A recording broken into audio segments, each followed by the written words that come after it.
Meet Douglas. Douglas Harlan is 45 years old. On paper, his life makes sense.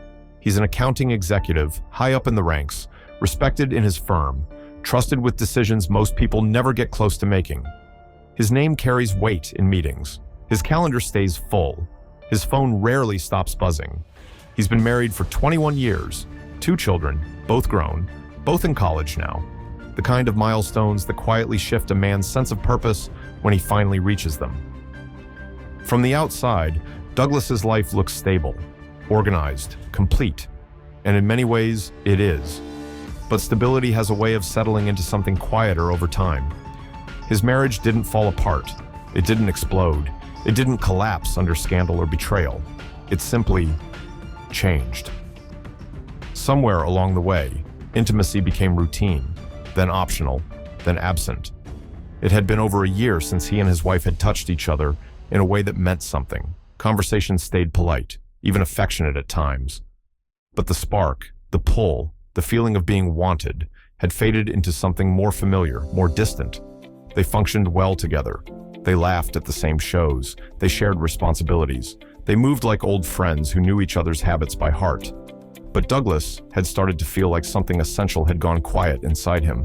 Not desire, awareness. The awareness of being seen. He hadn't gone looking for anything else. He didn't consider himself unhappy.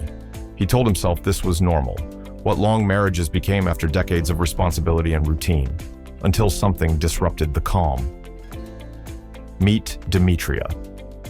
Demetria Wells is 31, young but not naive, vibrant but not reckless. She carries herself with a quiet confidence that doesn't announce itself, the kind that comes from knowing who you are without needing to prove it to everyone in the room.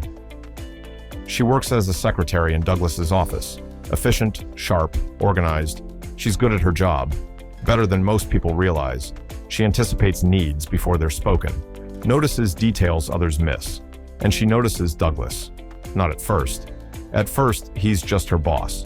Professional, reserved, composed, older than the men she usually encounters, grounded in a way that feels unfamiliar but intriguing. Demetria has always been drawn to older men, not because of money, not because of status, but because of presence.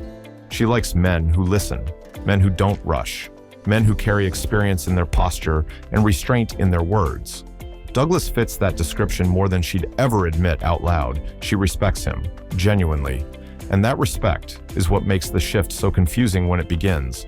She catches herself wondering what he's thinking when he goes quiet, notices the way his voice changes when he's focused, the way his attention feels intentional when he looks at her, not lingering, not inappropriate, but aware.